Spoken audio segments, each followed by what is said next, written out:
memang tidak ada pelayanan itu yang 100% bisa dipahami oleh masyarakat. Jadi masyarakat juga perlu menjadi belajar juga lah untuk mendapatkan layanan. Di samping kita sebagai pelayan masyarakat juga aktif mensosialisasikan aturan-aturan yang harus mereka penuhi di dalam memperoleh layanan. Dan menurut kami ya, sepanjang itu pengaduan atau keluhan, bahkan WhatsApp keperorangan pun kalau itu masuk, pasti kita selesaikan.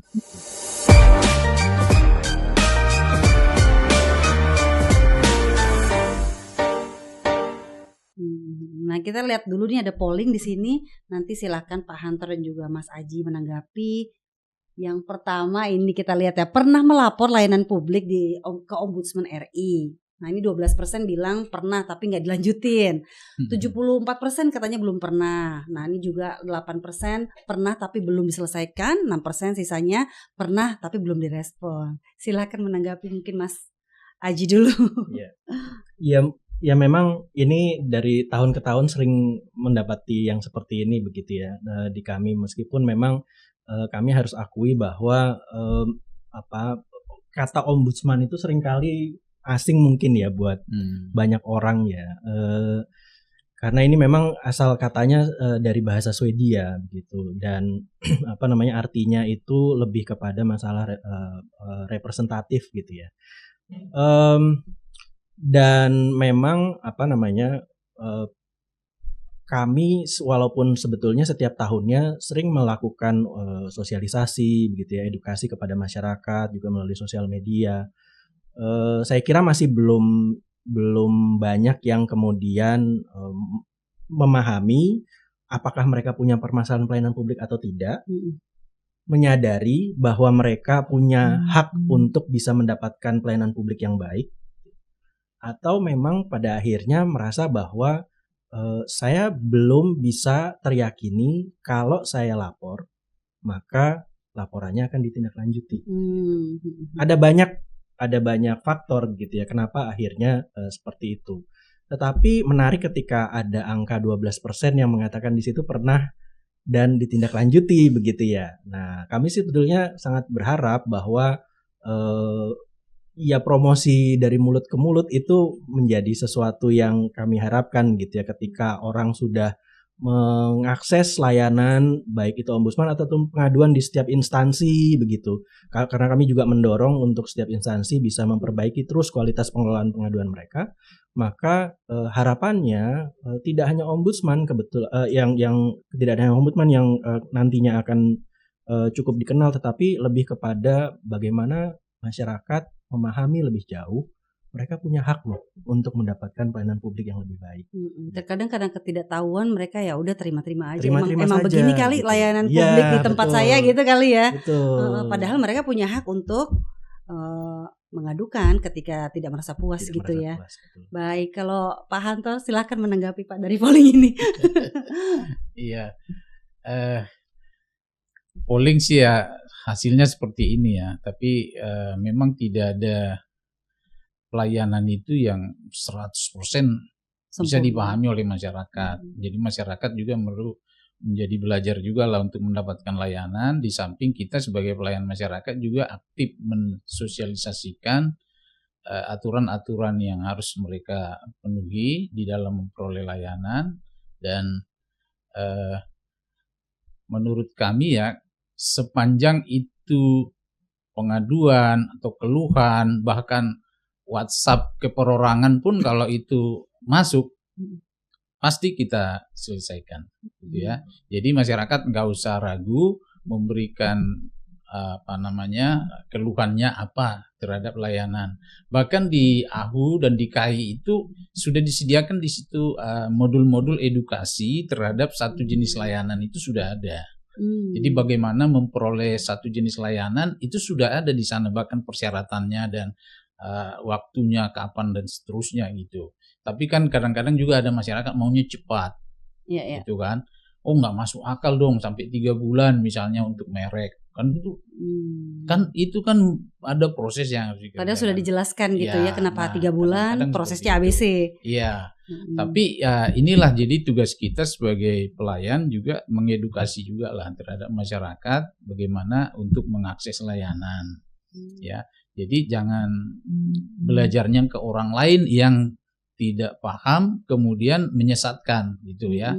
Sering Pak kejadian kayak gitu? Ya keluhan itu kadang-kadang begitu mengaku-ngaku dari tempat kita gitu ya, dari kementerian ini padahal itu orang-orang lain yang iseng atau memang cara hidupnya seperti itu saya nggak tahu lah ya.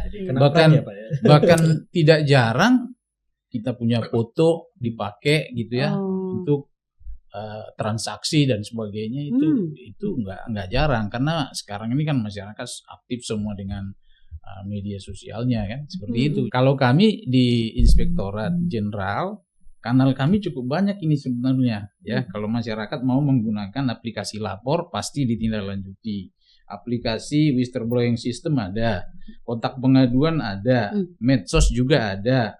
Surat pos juga dijawab, website juga, SMS gateway juga, dan aplikasi eksternal juga ada. Jadi artinya banyak kanal-kanal yang bisa digunakan oleh masyarakat. Jadi kadang-kadang begini, kalau ini layanan masih dalam proses, itu kan banyaknya memang langsung ke pemberi layanan. Dalam hal ini Dijen AHU, Dijen KI.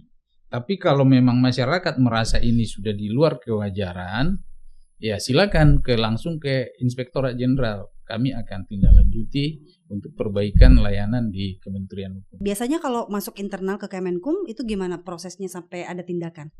Ya, begitu masuk itu pengaduan ke kami akan cek dulu nih, masuk ke unit layanan pengaduan. Di sana ada unit yang membahas memvalidasi pengaduan. Ini siapa yang mengadukan? Kan kita harus juga lihat yang ngadu ini siapa nih? Identitasnya, kemudian seringkali pengaduan itu anonim gitu, dan menyebutkan identitas. Itu pun tetap kita tindak lanjuti. Tetap layani juga. Mencek kebenarannya benar apa tidak. Kalau terbukti ya sudah kita pastikan apakah hukdis yang kita berikan itu ada ringan, ada sedang, ada yang berat sampai pemecatan. Dan itu sudah terjadi di Kementerian ini. Udah ada yang dipecat, beberapa banyak itu dipecat pegawai-pegawai yang memang tidak konsisten dengan peran fungsinya sebagai ASN. Dia harus menjaga ada aturan yang harus dikawal. Baik nih kita lanjut ke polling kedua. Kita lihat nih, menurut kamu kapan laporan cepat ditindak? Ini 48% kalau udah viral aja nih baru ditindak nih. 36% kalau lengkap. Lalu 10%-nya kalau ada ordal. Gitu. 7%-nya tidak tahu. Silakan mungkin ditanggapi dari Mas Aji dulu, Mas. Kalau viral nih baru ditanggepin, emang bener kayak gitu. No viral, no justice ya. Sekarang tuh seperti itu ya.